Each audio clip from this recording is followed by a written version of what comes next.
네, 총선이 37일 앞으로 다가왔습니다. 국민의힘은 공천의 9분응선을 지났다면서 마무리 작업에 속도를 내고 있는데요. 오늘 시그널 픽에서는 서울 동부벨트의 한 곳을 차지하고 있지요. 도봉갑의 예비후보 김재섭 전 국민의힘 비대위원 모시고 얘기 나누겠습니다. 어서 오세요. 네, 안녕하세요. 오랜만입니다. 예. 김재섭입니다. 빨간 이 머플러를 두르고 오셨습니다. 네.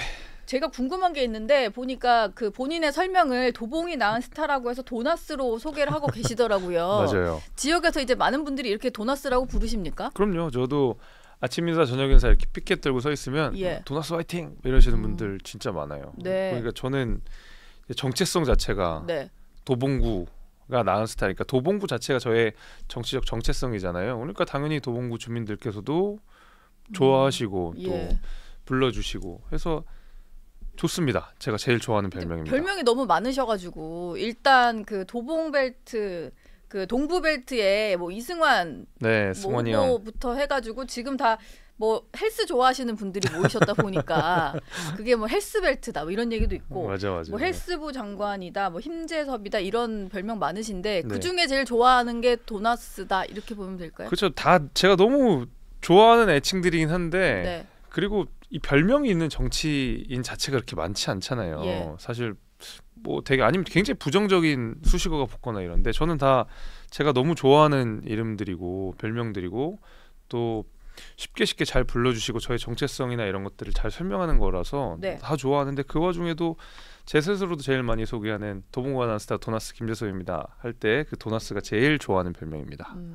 최근에는 보니까 공천을 좀 일찍 확정 지으신 편이어서 그렇죠. 조금 지역 활동을 좀 꾸준히 하고 계신데 옆에 계신 분이 조금 더 화제가 됐었던 것 같아요. 이제 맞아요. 만삭의 아내분이 선거운동을 도우셔서 네네. 이게 어른들이 보기에는 좀 짠하기도 하고 맞아요. 예. 뭐 그런 것 같은데 지금도 계속 도우시는 거죠 매일매일. 그렇죠. 오늘 새벽에도 새벽 일정을 같이 하고 이제 방송을 하러 왔는데 네. 이제 그 같이 하고 싶다는 생각을 많이 하시고 도와주고 싶다는 이야기도 많이 하고요. 예. 안사람께서 그리고 또 이게 뭔가 본인이 원래 이제 평생 용산에서 살다가 이제 도봉구로 오니까 진짜 바꿔야 되겠다는 생각이 정말 이제 피부로 느낀 거예요. 이제 지역 주민으로서 느끼는 간절함 같은 것들이 이제 선거운동에서 묻어나게 되더라고요. 그래서 네. 오히려 지역 어르신들은 야, 그 만삭인 신부를 네. 임산부를 이렇게 데리고 나오면 되냐. 그래서 저도 좀 쉬라고 하는데 오히려 본인이 이제 나서서 더 열심히 하니까 지역 주민들께서 뭐 기특하게 보시기도 하고 짠하게 보시기도 하고 그렇습니다. 지금 그러면은 그 도나스 2세가 태어나는 거는 네. 출산이 이제 총선 열흘 후라고 들었는데 맞아요. 맞나요? 그러니까 4월 10일에 예. 총선인데 4월 20일이 네. 출산 예정이라 예, 지금 이 총선을 임하는 마음가짐이 너무 뭔가 예, 더 간절한 마음이 절박하고 듭니다. 예, 간절하고 절박합니다. 예. 지역 돌면서 느낀 분위기가 좀 달라졌는지 궁금합니다. 사실 지난 4년 전 총선 때 워낙 미래통합당이 서울에서 완패를 했다 보니까요. 지금 네. 분위기가 어떤지 궁금하거든요. 저희가 최근에 몇 차례 선거에서 도봉갑에서 예. 똑같은 분이 2번 이상 공천받은 적이 없어요. 다 공천받고 뭐 낙선하거나 네. 낙선 이후에 떠나거나 네. 대부분 다 이렇게 하다 보니까 지역 조직이 사실은 완전히 와해가 됐었고 그 와중에 상대편 민주당 후보는 민주당 내에서도 굉장히 유력한 인물들 김근태 전 의장님 예.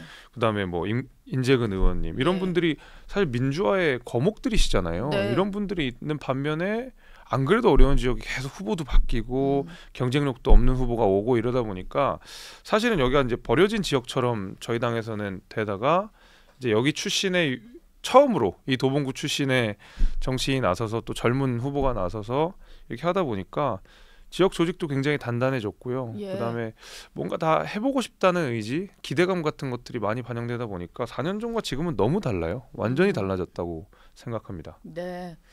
그럼에도 불구하고 여당 후보니까 좀 발전할 수 있는 부분을 좀 잘 챙길 수 있다 뭐 이런 걸로 좀 선거 운동을 하시겠네요. 그럼요. 예. 특히 이제 도봉구 같은 경우에는 1980년대 그 서울이 막 집값이 오를 때 대규모로 아파트 단지들을 만들었던 지역 중에 하나거든요. 네.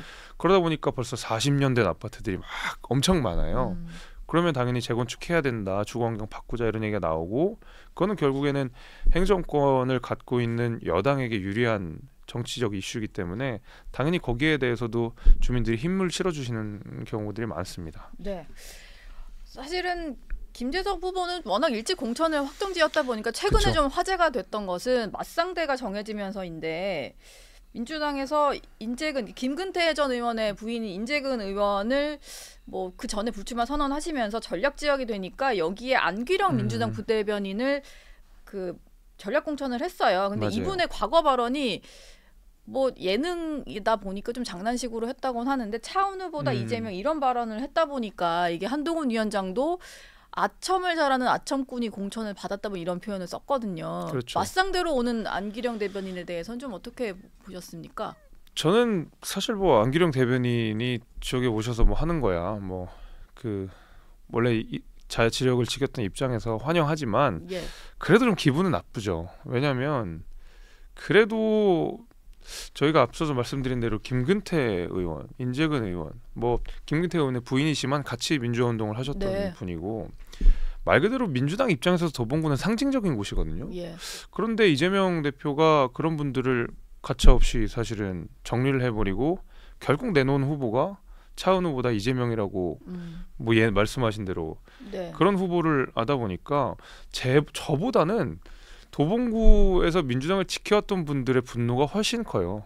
그래서 오히려 저는 지금 어떤 느낌이냐면 저는 사실 누가 와도 제가 그 당연히 이길 수 있다는 각오로 임하겠지만 지금은 오히려 어떤 싸움이 더 크냐면 마치 김근태 의원과 이재명 대표가 싸우는 느낌이에요. 그냥 지역에서는 지역에서는 네. 오히려 그러니까 두 가지 어떤 싸움이 벌어지고 있는데 민주당 내에서는 그런 싸움이 벌어지는 것이고 또 하나는 민주당이 오랫동안 집권한 지역이 모든 어떤 지표에서 다 저희가 후순위거든요. 도봉구가 네. 뭐 GRDP 1인당 GRDP 뭐 재정 자립도 이런 부분에 있어서 그다음에 어떤 노령 인구라든지 이런 것들이 사실 다 안 좋은 지표들이 다 저희가 다 갖고 있어요. 그런데 네.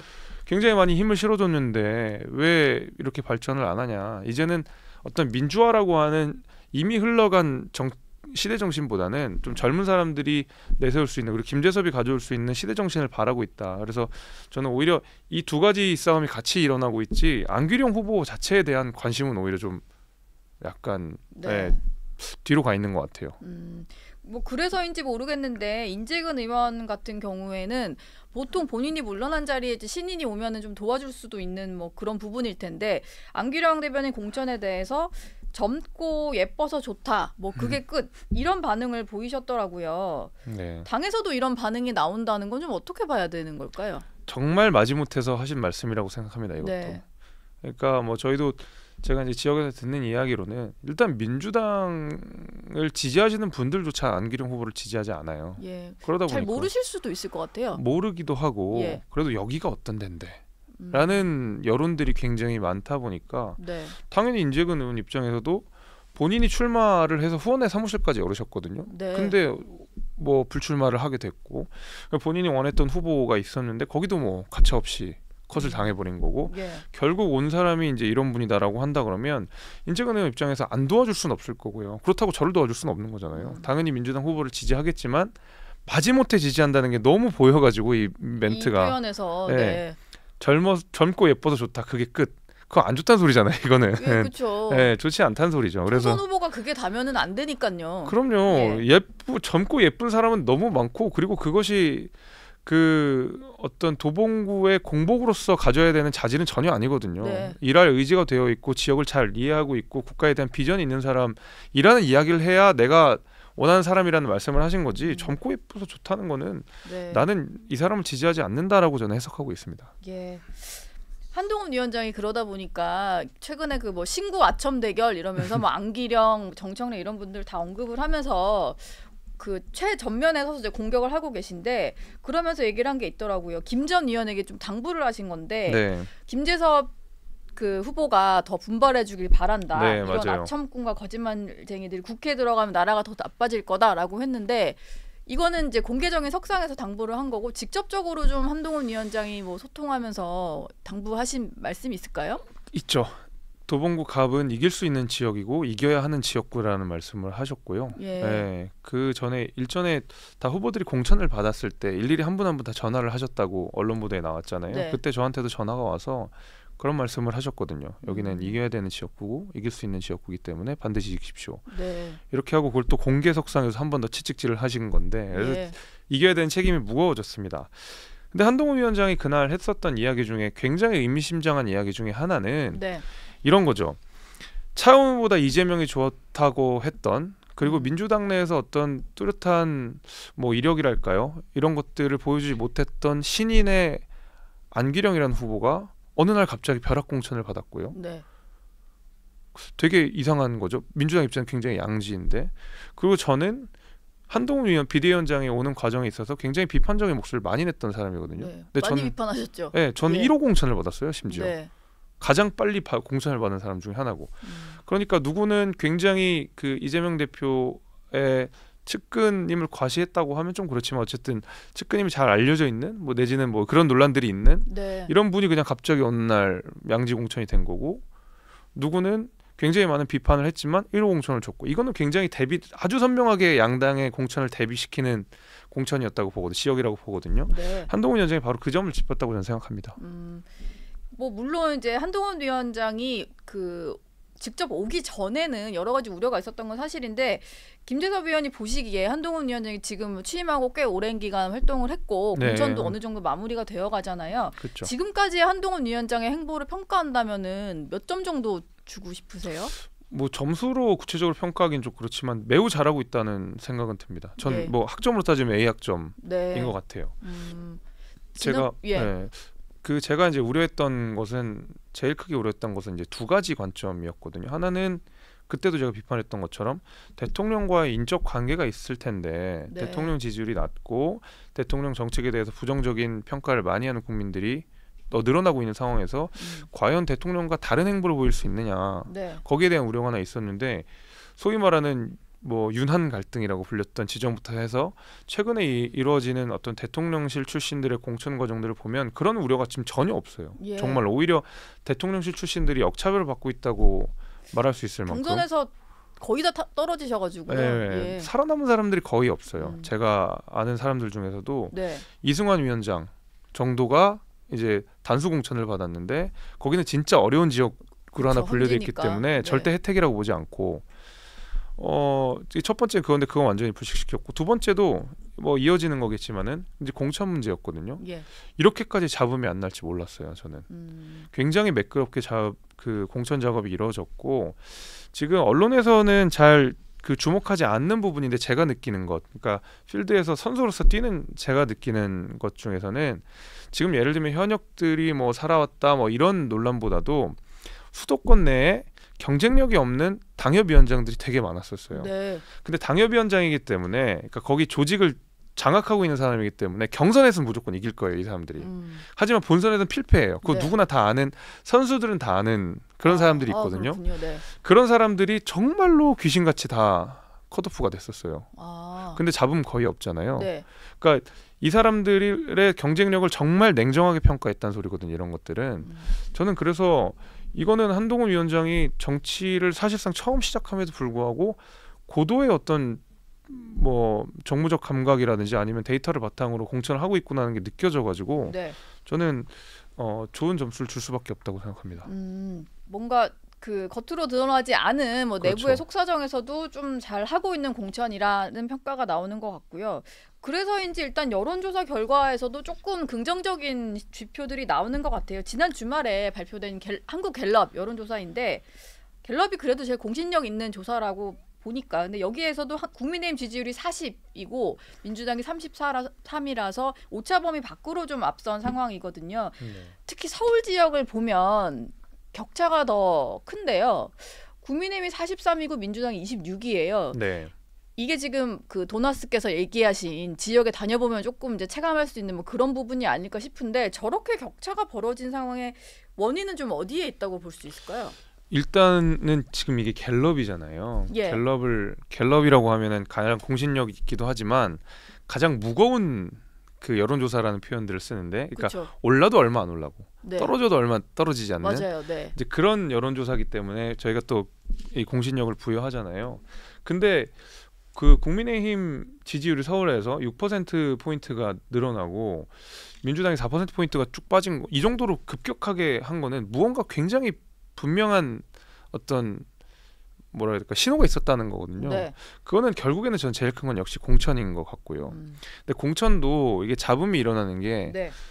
뭐 쇄신이라든지 혁신이라든지 이런 키워드로 잡음이 난다 그러면 저 정도로 민주당의 지지율이 빠지진 않았을 것 같아요. 그렇죠. 이건 누가 봐도 이재명 대표의 사당화라고 하는 것이 너무 잘 드러나는 거였고 네. 이재명 대표가 장악한 민주당에서 그 민주당에 힘을 실어주게 됐을 때 우리 그 정치에 닥쳐올 파국은 안 된다. 가장 어떤 이 민심에 예민한 서울에 계신 주민들이 저렇게 평가한 거라고 보거든요. 당연히 국민의힘에서 잘하는 게 있었죠. 뭐 네. 공천 깔끔하게 했고 최근에 의대 정원 늘리는 문제과 관련돼서도 국민의 여론을 잘 순풍을 타고 있는 여러 가지 이슈들이 있겠지만은 제일 중요한 건 결국 그거였다고 봅니다. 이재명이라는 사람이 대표하고 있는 민주당이 커지는 건 도저히 용납할 수 없다라는 네. 무서운 민심이 담겨 있는 것 같아요. 예. 아무래도 지금 민주당 파동이 워낙 크다 보니까 이재명의 민주당보다는 바깥에서 우리가 진짜 민주당이다라고 하는 그 세력에 조금 더 눈길이 가는 상황이 또 올 수 있지 않을까 싶고요. 국민의힘 얘기를 조금만 더 해보자면 한동훈 위원장이 최근에 여러 가지 당부들을 많이 하는 것 같아요. 네. 공천을 받은 후보들이라든지 아니면 당직자들한테 하고 있는 것 같은데 최근에는 그러니까 지난 1일이에요. 얼마 안 됐는데 공천이 결정된 우리 후보를 스스로 폄훼하지 말라 뭐 이런 문자를 보냈다고 하는데 이런 연락 받으셨죠? 어떤 내용이 온 건가요? 그러니까 두 번의 연락을 받은 것 같아요. 이제 근거 없이 많은 의석수를 추측하는 그런 네. 발언 삼가라. 예. 뭐 150석 이런 얘기, 160석 이런 얘기 해가지고 네. 그런 얘기 좀 하지 마라. 네. 겸손해라. 선거는 고개 들면 망한다. 이제 그 메시지를 주신 거라고 생각하고 예. 뭐 지금 여론조사 지표들이 좋긴 하지만 우리 그 정도로 좋은 상황 아니다. 냉정하게 봐라. 네. 라는 이야기를 하신 것 같고요. 두 번째는 공천이 된 후보들에 대해서 스스로 우리 당 스스로 너무 비판하지 말라라는 이야기를 이제 하신 건데 네. 저도 이 국민의힘에 관련해서는 저희 자당 내 사안에 대해서도 가장 많이 비판을 했던 사람 중에 하나거든요. 예. 그렇지만은 적어도 공천이라고 하는 과정에 있어서 제가 뭐 저도 마음에 안 드는 후보들이 있을 수밖에 없죠. 소위 말하는 그렇죠. 예. 뭐 김근식 후보가 이야기한 대로 뭐 소위 말하는 윤핵관이라든지 친윤이라든지 이런 분들에 대해서 저도 비판을 많이 했고 이분들이 공천을 받는 게 예를 들면 썩 유쾌하지 않을 수도 있지만은 네. 이분들이 예를 들면 특혜를 받아서 단수 공천을 받았다고 하면 저도 비판할 거예요. 근데 이런 분들조차 다 경선에 붙여가지고 거기 계신 주민들과 당원들이 판단해서 공천을 받은 거거든요. 네. 그럼 적어도 공천 과정에 있어서는 우리가 비판할 수 없다는 거죠. 예. 왜냐하면 당이 정해진 시스템과 그다음에 당원들이 참여한 투표, 그다음에 일반 당원들이 참여한 투표 내에서 여기에 부정이 끼지 않는 이상은 가장 민주적인 절차에 의해서 공천을 받았던 사람들에 대해서 그 공천 과정을 비판할 수는 없는 거죠. 네. 그 사람에 대해서 예를 들면 이 사람들에 대해서 비판을 그 전까지 쭉 할 수 있었지만은 그 비판을 많이 받아왔음에도 불구하고 우리 당이 정해놓은 시스템에 의해서 당선이 된 거잖아요. 공천이 된 거잖아요. 네. 그럼 우리가 공천 과정 자체에 대해서는 비판을 안 하는 게 맞죠. 왜냐하면 그 공천에 의해서 공천을 받은 사람들이 또 스스로기 때문에. 예. 예, 그럼 자기 모순이 되는 거잖아요. 네. 한동훈 위원장이 어쨌든 원팀 강조하면서 이렇게 단속하는 모습도 뭐 일각에서는 정치를 아예 좀 이제 처음 시작하는 사람인데 뭔가 선거에 있어서의 좀 중요한 어떤 그거를 알고 움직이는 것 같다라는 얘기를 하더라고요. 그러니까요. 예. 그러니까 저도 처음에 이야기했던 대로 정치를 처음 시작하면서 그다음에 대통령과의 관계에 있어서 여러 가지 복잡한 우려 사항들이 있었는데 그런 게 전혀 없었어요. 제가 약간 민망스러울 정도로 네. 잘 하시더라고요. 예. 국민의힘은 뭐 딱히 이제 조용한 공천이고 큰 논란 없이 좀 진행이 되는 반면에 민주당은 계속해서 좀 시끄러운 상황이에요. 뭐 임종석 전 실장이 일단 당의 결정을 수용하겠다 오늘 메시지를 내긴 했는데 이게 뭐 본인의 지역구에 있어서의 뭐 그걸 수용한다는 거지 당에 남겠다는 또 선언은 아니어서 이어지는 걸 좀 봐야 될 것 같은데 보시기에 좀 임종석 전 실장이 어떤 선택을 할 걸로 좀 전망해 볼 수 있을까요? 글쎄요, 저는 조금 더 대차게 싸울 줄 알았는데 네. 너무 약간 용두사미처럼 돼버려가지고 약간 좀 힘이 빠져버리긴 했어요. 예. 여기 이동을 하면서 이제 봤는데 뭐야 속보가 이제 와서 봤더니 당의 결정 수용이라고 하는 게 아니 그래도 문재인 정부 때에 비서실장까지 했던, 그러니까 말하자면 친문 세력의 좌장이라고 불려도 이상하지 않은 분이 지금 민주당을 이렇게까지 망치고 있는 이재명 대표의 결정에 그냥 흔쾌히 수용한다는 말처럼 들려버려가지고 네. 저는 좀 힘이 빠져버리더라고요.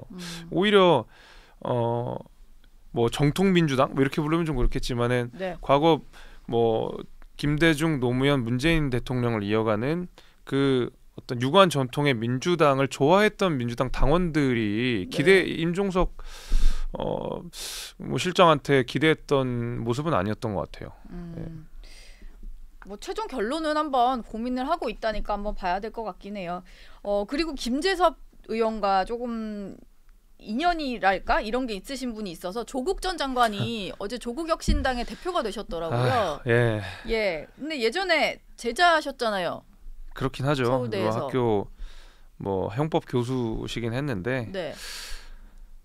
이게 정치를 이렇게까지 퇴행시켜도 되나? 저는 이런 생각이 좀 들어요. 뭐 본인이 뭐 누구나 공무담임권이 있으니까 네. 출마는 할 수 있지만은 예. 그러니까 제가 아직도 기억이 나요. 2018년, 2019년 이제 2019년이겠네요. 2019년 무렵에 나라를 반쪽을 냈던 분이 바로 이 조국 전 장관 아니겠어요. 그러니까 네. 하나는 광화문에서, 하나는 서초동에서 서로가 서로를 죽여야 된다면서 싸웠던 그 정치적 분란을 일으켰던 장본인이 바로 조국 전 장관이고요. 네. 그리고 본인이 이야기했던 어떤 뭐 진보주의의 가치를 정면으로 훼손하게 한 사람이 스스로고요. 굉장히 위선적인 그 말을 많이 내뱉었던 분이잖아요. 뭐 입시 공정이라든지 뭐 여러 면에 있어서 많은 사람들에게 상처를 줬고 네. 민주당을 지지했던 젊은 세대들이 완전히 민주당을 등돌리게 하는 결정적인 계기였는데 여전히 재판 중인 이분이, 그리고 심지어 몇 개의 혐의들에 대해서 유죄를 받은 이분이 그렇죠. 본인 스스로가 국회의원이 되시겠다고, 그다음에 정당을 만드시겠다고 이렇게 나오는 거 보면 저는 정치의 심각한 퇴행이라고 생각합니다. 그 전에 그래도 스승이셨던 조국 전 장관에게 좀 직접 하고 싶으신 말씀이 있으세요? 뭐 진짜 한숨이 나오는, 네. 예, 그냥 한숨이 나오는. 한숨이 나오는데, 예, 뭐 무운을 빕니다. 네. 오늘 뵙겠습니다. 개혁신당 얘기를 좀 하면서 마무리를 해볼까 하는데 사실 김종인 전 비대위원장 때 비대위원 하셨잖아요. 예, 그래서 맞습니다. 어느 정도 좀 인연이 있다라고 볼 수가 있어요. 최근에는 이준석 대표 개혁신당에 합류를 해서 공관위원장을 맡고 계신데 워낙 좀 연세도 그쵸. 있으신데다가 기존의 정치권에서 여러 번의 어떤 비대위원장 뭐 이런 역할을 하시면서 보여줬던 성과가 있는데 이번에는 좀 가능할 거냐, 이런 약간의 의구심이랄까 이런 게 드는 것 같은데 어떨까요? 이번에는 김종인 전 위원장의 어떤 그 효과를 볼 수가 있을까요? 그러니까 김종인 위원장이 잘하는 종목은 아닌 것 같아요. 예. 그러니까 뭐 잘하는 운동 종목이 아닌, 그러니까 뭐 다 운동을 잘한다 하더라도 자기가 잘하는 종목이 있는 거잖아요. 근데 네. 김종인 위원장 같은 경우에는 풀이 많은 상황 속에서 옥석을 가려내는 일을 잘하시는 분이거든요. 네. 그래 보면 과거 2016년 민주당 공천할 때도 보면 예를 들면 정청래 의원 컷오프, 이해찬 네. 의원 컷오프 이런 식으로 딱 하시고, 그 다음에 2020년에 국민의힘 비상대책위원장으로 올을 때도 과거에 예를 들면 우리가 퇴행적 모습을 보여준 것들 과감히 잘라내고 조금 더 좋은 모습을 보여주고, 이렇게 자원이 많았을 때 그것을 잘 솎아내서 좋은 정치적인 아이템으로 만들어내는 걸 굉장히 잘하시는 분인데, 네. 지금 그 개혁신당이라는 곳에는 옥석을 가릴 만큼의 풍부한 자원들이 별로 없잖아요. 그렇죠. 일단 예. 모여 있는 분들이 그다지 많지가 않다 보니까요. 그렇죠. 이 예. 공관위원장이라고 하는 자리는 정말 많은 공천 후보자들 가운데서 좋은 사람을 몇 번에 배치하고 어디에 배치할지의 문제인데, 네. 지금은 있는 후보들을 그 내보내는 것도 사실 지금 쉽진 않은 상황이거든요. 왜냐하면 저희가 그 뭐 국고보종을 받기 위해서는 15% 이상의 득표를 올려야 되는데 사실 제3신당으로서 그걸 네. 굉장히 어려운 상황이고, 개혁신당에서 15% 이상을 받을 수 있는 지역구 후보가 거의 없다는 점을 감안하면 이번 그 김종인 위원장이 해야 될 역할은 공천관리위원장보다는 오히려 그 개혁신당의 아젠다를 굵직굵직하게 이끌어내는 오히려 당대표 역할로서 더 잘 어울렸을 텐데 네. 그런 역할은 아니기 때문에 과거에 김종인 위원장이 보여줬던 정적 파워가 이번에 그만큼 발휘되진 못할 것 같다는 생각입니다. 예. 알겠습니다. 오늘 도봉구가 낳은 스타 김재섭 전 비대위원과 함께 얘기 나눴고요. 선거 과정에서 한 번 더 모셔서 한번 얘기를 더 네. 나눠보도록 하겠습니다. 감사합니다. 고맙습니다. 감사합니다.